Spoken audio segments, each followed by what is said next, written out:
Nah, saya akan membuat suatu peraturan kelas atau kesepakatan kelas. Oke.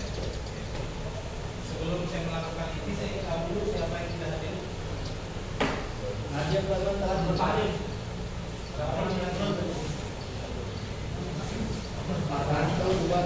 Akan Gayu. Nanti laporannya menyusul aja ya. Oke. Langkah pertama yang akan saya lakukan, silakan kalian bagi kelompok satu kelompok 4 orang. Pak, udah Pak. Udah Pak, udah. Udah Pak, udah Pak.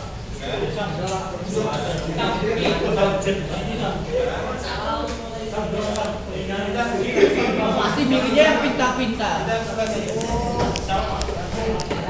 Ayo, Mas Pak.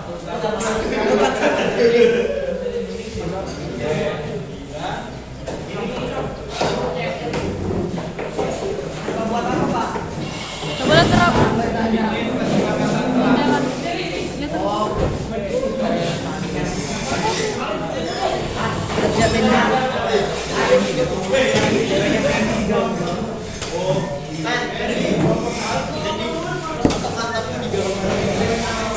Siapa ini?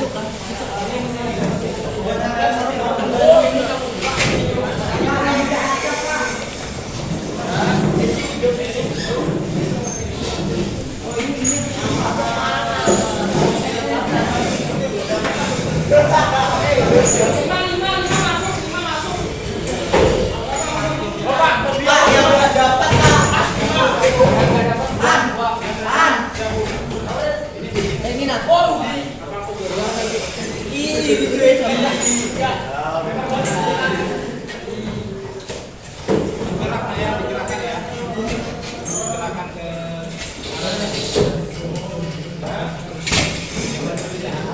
ini gabung nih.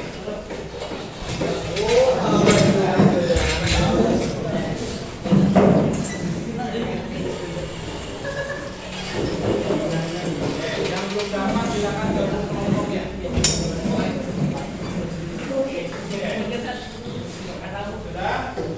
Sudah semua? Oke. Saya akan membagikan stick note. Apa sih fungsinya? Nanti kalian rapat sekelompok apa yang boleh dilakukan di kelas, apa yang ingin kalian dapatkan di kelas.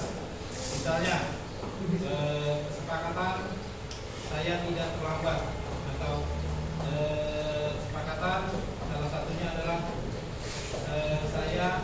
kami atau mereka atau kelompok membuat kesepakatan untuk tidak berbicara kasar misalnya.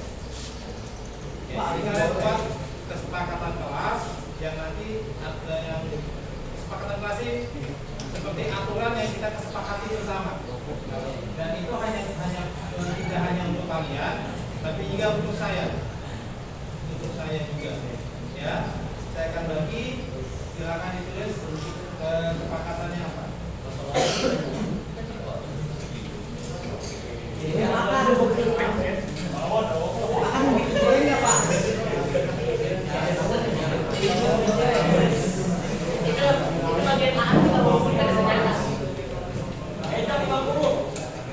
Siapa sih? 50. Siapa sih? 2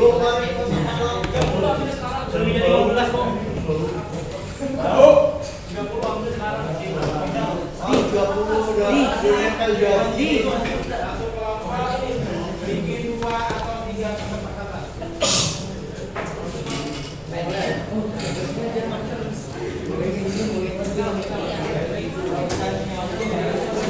Waktunya 10 menit ya. Kesepakatan. Boleh 5 menit, 10 menit ya.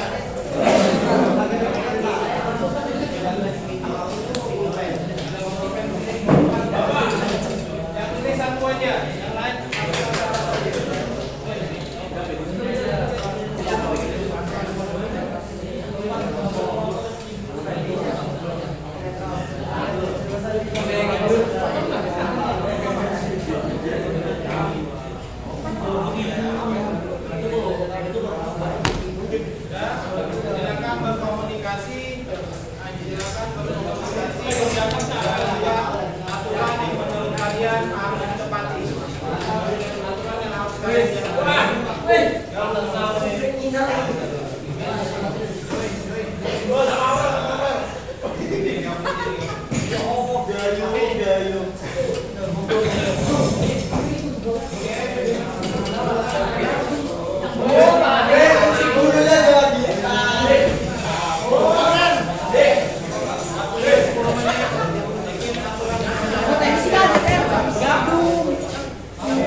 ada ceweknya. Wajar, wajar. Coba. Oke. Boleh maksimal 5, boleh lebih dari 1 maksimal 5. Oh, 3 boleh.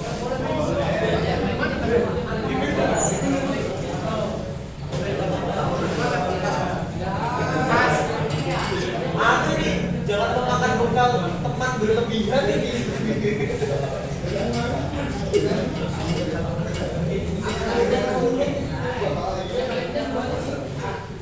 Ini kan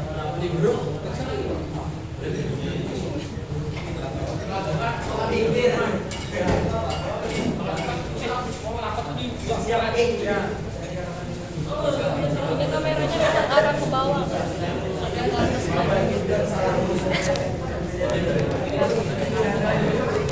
Tuh kan ke bawah dia.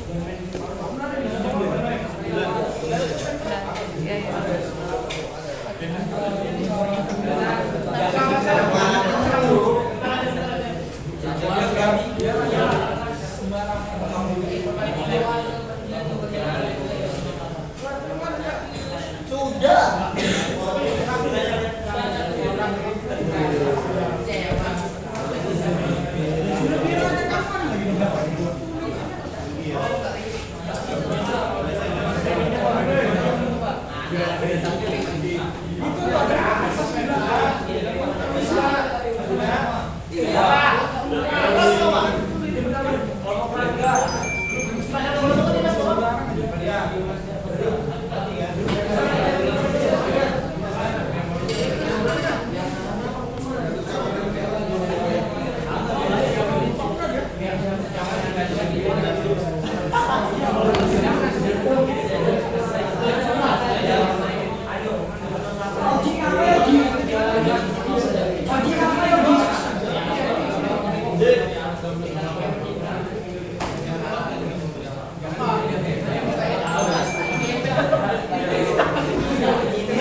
Oh, Aan. Foto kamu nah. Ganteng betul sampai bunuh pantesan matanya. Oke,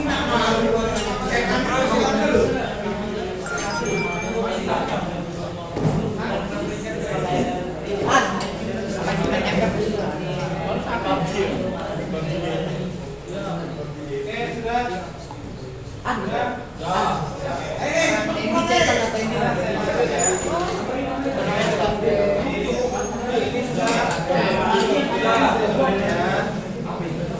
Pak, anak-anaknya bukan kita ya, Pak. Kita anak-anaknya.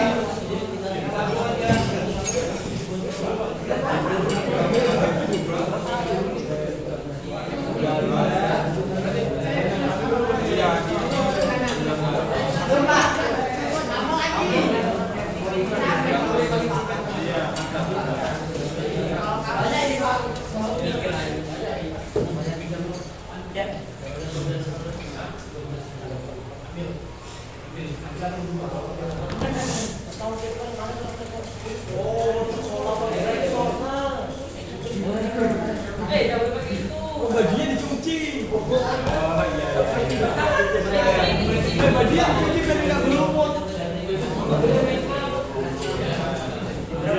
Contohnya misalnya napasnya harus sikat gigi gitu.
Siapa itu astaga?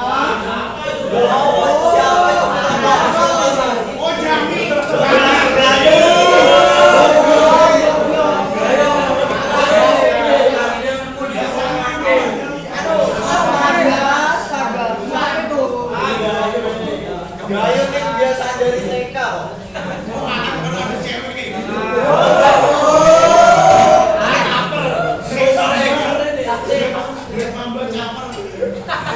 Kamu IG-nya? IG-nya? Sakit sih.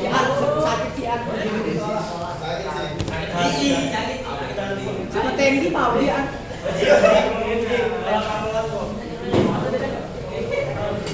Tidak boleh maling.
Dia lagi ke kota itu nah. Diri. Lagi ke kota.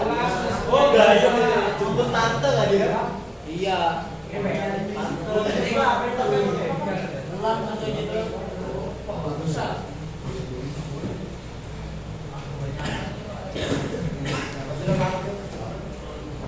Tidak berbicara kasar. Wah, itu orang.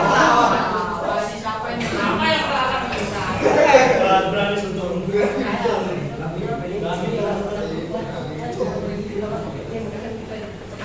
Jangan makan bekal teman.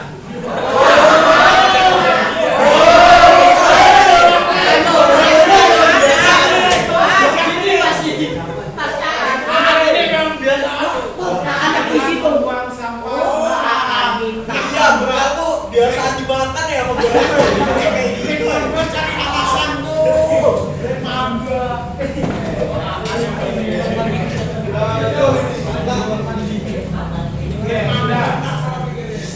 ya. Sudah. Oke, dengerin. Wah, itu yang merokok siapa tuh, Pak? Oke, dengerin. Duduk dulu nak. Duduk. Kaper. Kita tenang sebentar. Oke, kita gantian ya. Yang pertama, boleh main HP. Bukankah kalian tidak dilarang main HP pada saat jam kosong? Ya. Oke, berarti ini tercapai. Oke, yang kedua, boleh makan di kelas. Bukankah saya izinkan jam saya makan di kelas? Boleh tidur setelah mengerjakan tugas. Berarti atur waktunya semaksimal mungkin.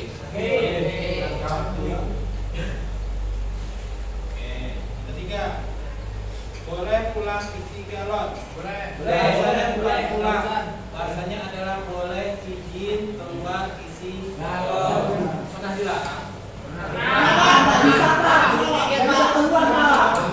Itu kalau orang itu ya bisa.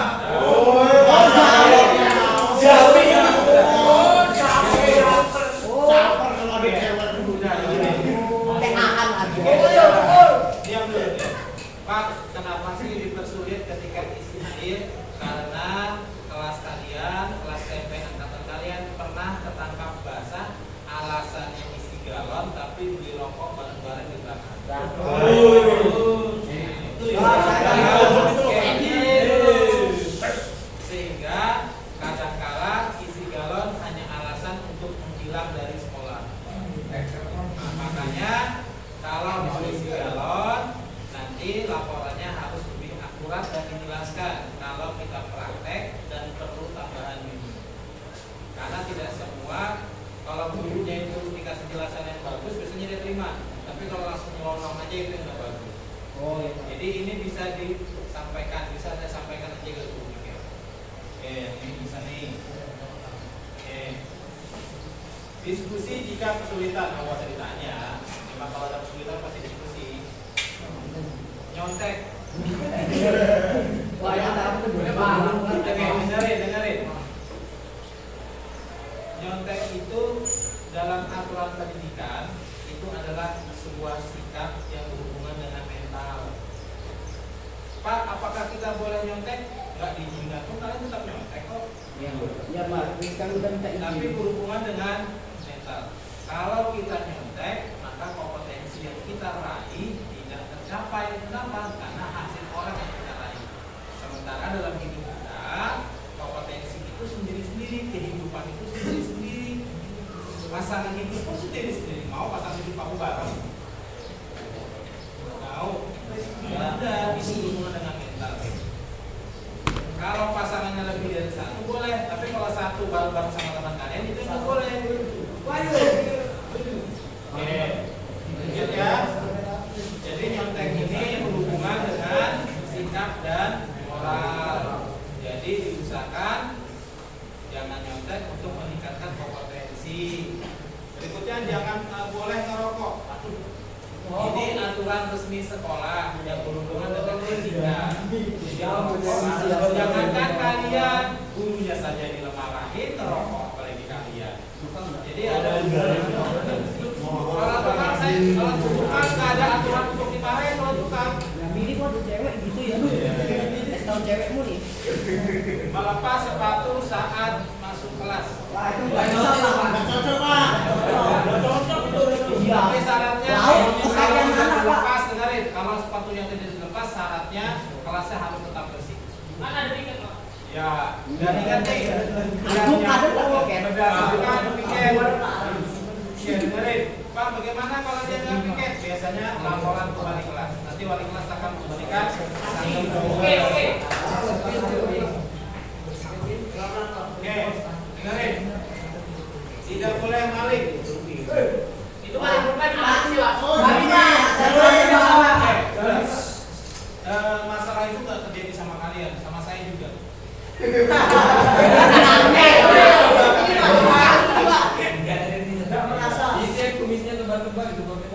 Jadi saya sering bilang, Pak pinjam pulpen, iya, terus dia lupa pura-pura. Jami, Pak, saya ikan pasti. Habis itu biasanya dijual, Pak. 3.000. Oh. Oke, sudah ya, dengerin ya. Maling itu adalah penyakit yang susah disembuhkan.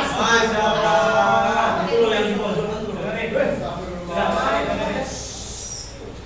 Kalau kamu berbuat kesalahan, tetapi kamu tidak menyesalinya, tetapi kamu tetap mengulanginya, berarti namanya sakit. Gangguan jiwa. Pola pikirnya itu, Pak. Karena dasar manusia itu fitrahnya adalah baik. Jadi kalau kita melakukan suatu kejelekan, tetapi kita tidak merasa menyesal, berarti ada kegangguan jiwa, ada kesalahan dengan diri kita. Itu yang harus dikoreksi. Jadi paling itu merupakan orang dengan gangguan jiwa. Oke, berikutnya. Jangan tidur di meja. Dengerin. Kalau saya pribadi, di meja itu nggak ada masalah. Yang buat satu kan padahal tidur di meja. Iya, itu Pak.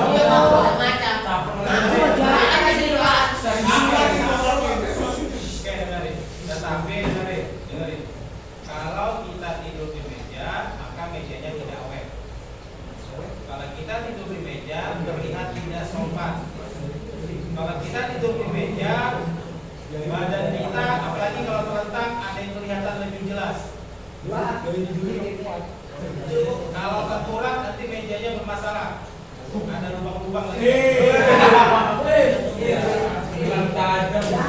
Terlalu tajam. Oke, sudah. Jadi dengerin. Diam dulu. Jadi kenapa tidak boleh tidur di meja agar mejanya tetap bisa digunakan sesuai dengan fungsi. Awet, Pak. Wih. Oke. Pak, istirahat diperpanjang. Emangnya kalau jam saya istirahatnya nggak panjang? Jangan nggak tahu diri dia. Saya bilang gua udah pernah masuk dalam bapak itu. Aman betul, Pak. Nah, ini maka bohong.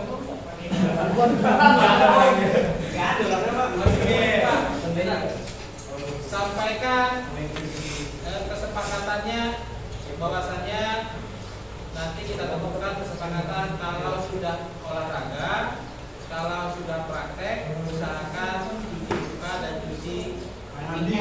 ya. Saya pernah ngomong nggak? Kalian kalau aja habis istirahat mandi pernah ngomong nggak? Pernah Pak? Pernah kan? Nah, ayo nanti cuci mukanya, cuci setiapnya. Oke, nanti kesepakatan. Nanti kalau ada bekas boleh menyiapkan deodoran. Kalau pulang, oke sudah. Kalau pulang sesuai jam, bentar ya. Kalau pulang sesuai jam itu harapan dulu. Harapan kalian tidak begitu. Itu kembalikan saja. Kalau saya gimana harus mandi ya, Pak? Mau kasih belum? Sudah. Sudah dengerin. Oke, sudah dengerin. Menilai orang itu dengan cara dia berbicara. Dengerin nih, dalam hati kita, di kalbu kita ini kita akan menyampaikan apa yang ada di pikiran dan hati kita. Jadi yang kita omongkan ini apa yang di hati dan pikiran kita. Kalau hati kita jelek, pikiran kita jelek, maka yang berubah adalah jelek. Ya, jadi kalau kalian berbicara kasar dengan membawa kebun binatang itu karakter kalian berarti yang bermasalah. Ya, Pak.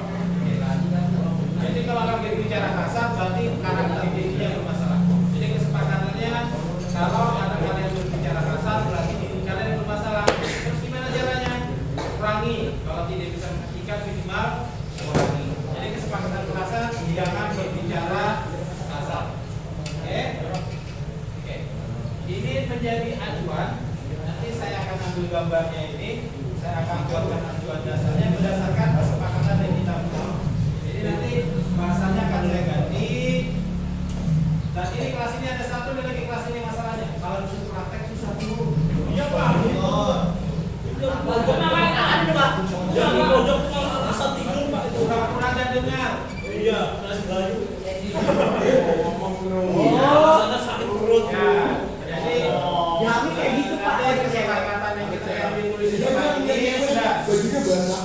Ya. Nanti kesepakatan ini. Apalagi Ini coba nanti ya. Oke. Usahakan berbicara bergantian. Oke ya.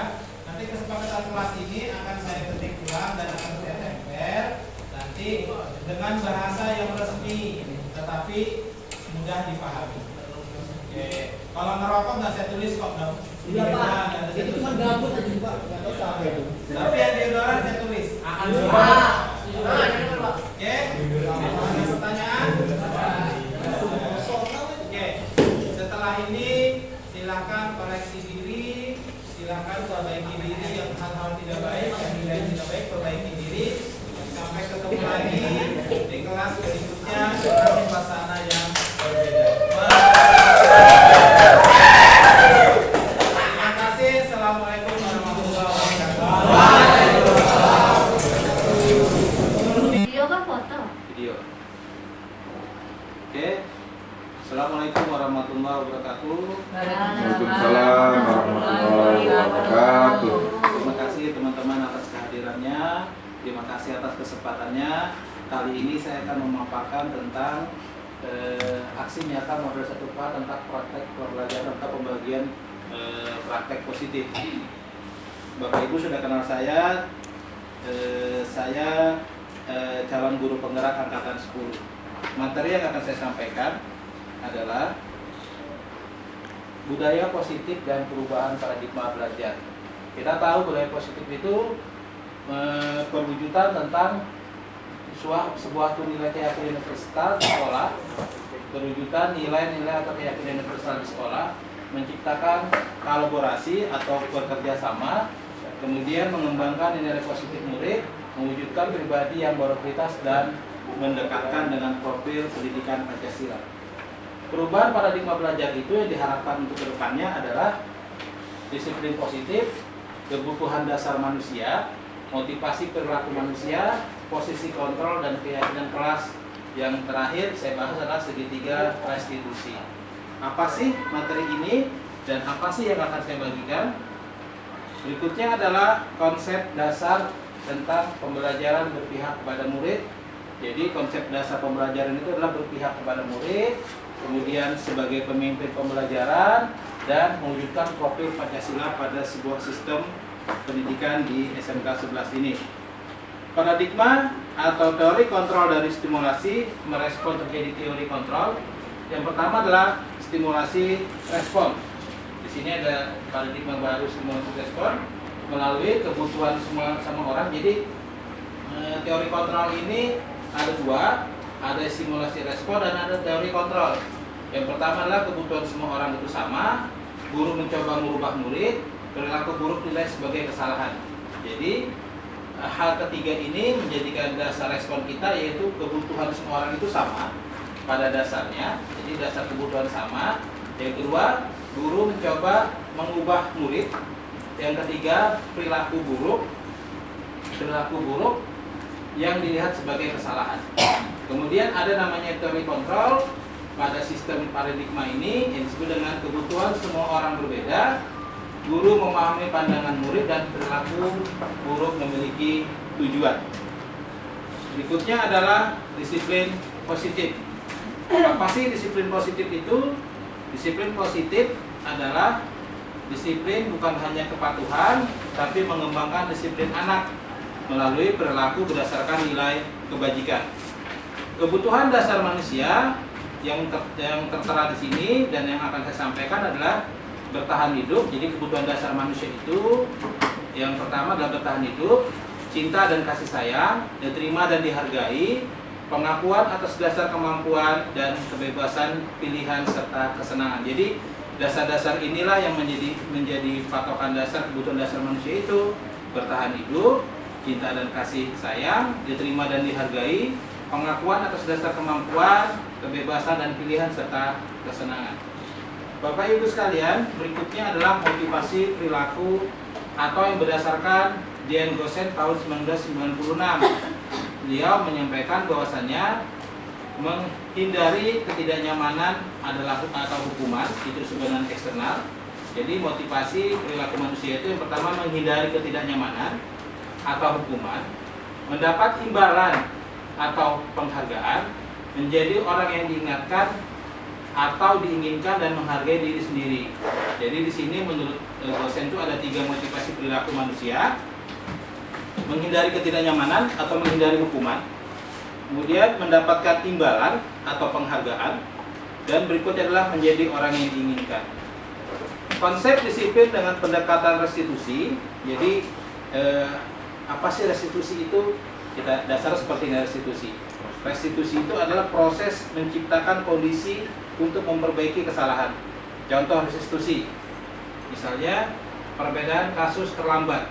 Yang pertama, ada sebuah siswa terlambat, kita memberitahukan bahwasanya ada hukuman di depan kelas dengan marah-marah, konsekuensinya berada dalam kelas saat istirahat. Restitusi adalah menanyakan ke kelas, membantu menyelesaikan masalah. Jadi restitusi itu adalah membuat anak agar percaya diri, memberikan solusi, memberikan pemahaman, dan menyelesaikan masalah. Berikutnya, apa sih posisi kontrol guru itu? Posisi kontrol guru itu adalah yang pertama, kemampuan kontrol kita itu adalah kita bisa menghukum, kita bisa membuat anak merasa bersalah, kita bisa menjadi teman, kita bisa menjadi pemantau, dan yang terakhir seorang guru itu bisa menjadi manajer. Misalnya saja ada siswa yang terlambat.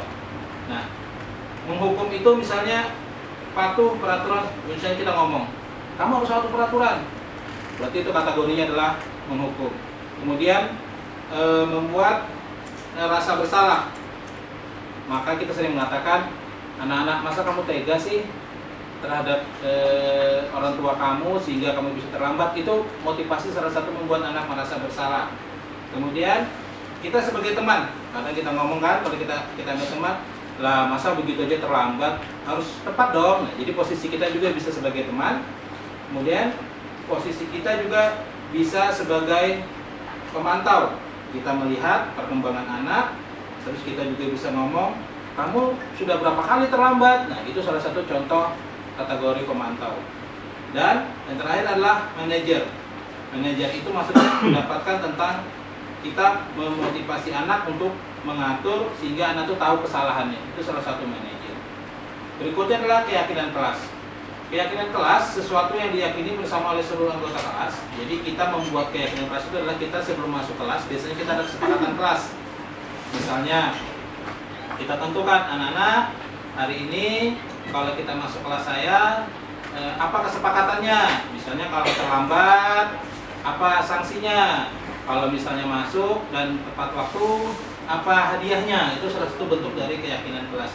Kemudian proses pembuatan keyakinan kelas itu yang pertama adalah merumuskan peraturan kelas, mengubah pengaturan menjadi keyakinan kelas, menempatkan keyakinan di dalam dinding kelas. Misalnya kalau kita buat aturan kelas itu kita atur misalnya tata tertib sekolah sekian, aturan kelasnya jangan terlambat, kalau terlambat sanksinya ini dan disepakati, kalau misalnya ribut sanksinya ini dan disepakati. Jadi kesepakatan itu menjadi sebuah keyakinan kelas yang harus diambil oleh anak kita, sehingga kita bisa menjadi dasar untuk memberikan mereka keyakinan kelas terhadap apa hal yang menurut mereka sudah melanggar aturan dan kesepakatan itu. Nah, di sini juga tadi ada segitiga restitusi. Segitiga restitusi itu saya garis bawahi. Restitusi apa sih? Restitusi itu adalah posisi orang untuk mengembalikan keyakinan dirinya. Di mana restitusi itu ada 3, yaitu validasi tindakan yang salah. Jadi kita tanyakan ke anak, kamu tahu apa kesalahan kamu? Nah, itu namanya validasi. Kemudian menanyakan keyakinan, kita tanya lagi, misalnya begini, kamu tahu kenapa kamu melanggar aturan? Kamu tahu apakah aturan sekolah kamu sudah tahu? Nah, itu salah satu menanyakan keyakinan. Kemudian menstabilkan identitas. Biasanya ngomongnya seperti ini, saya tahu mungkin kamu banyak masalah, saya tahu mungkin kamu banyak halangan, tapi yakinlah setiap orang bisa memperbaiki kesalahannya. Itu contoh dari menstabilkan identitas. Jadi budaya positif menciptakan lingkungan belajar yang mendukung perkembangan murid, kemudian disiplin positif, restitusi membantu membangun karakter murid. Penerapan konsep ini mendukung profil pelajar Pancasila. Jadi memang di guru penggerak itu diharapkan kita bisa menyelesaikan sebuah kasus dengan tipe atau dengan cara segitiga restitusi ini, di mana kita memberikan motivasi, kita memberikan keyakinan anak, agar anak ini bisa diterima di kelas atau di lingkungan mereka dengan tidak menjatuhkannya. Mungkin itu saja untuk pemaparan saya materi kali ini. Buat teman-teman yang ingin bertanya, saya persilahkan. Saya akhiri. Assalamualaikum warahmatullahi wabarakatuh. Boleh nanya Pak? Oke, silakan Pak, disolat Pak. Kita tolong.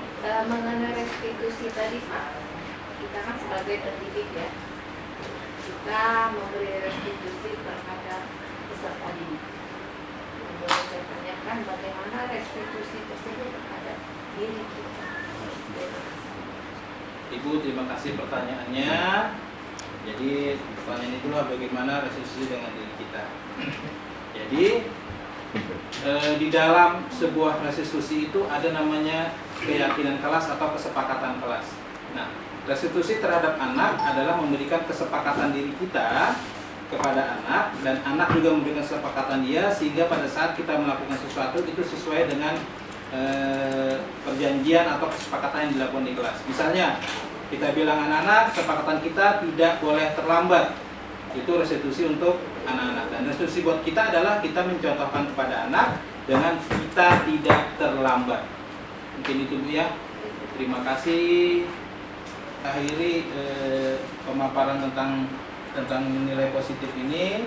Saya akhiri, ketemu lagi di materi berikutnya. Terima kasih, selamat pagi dan assalamualaikum. Waalaikumsalam.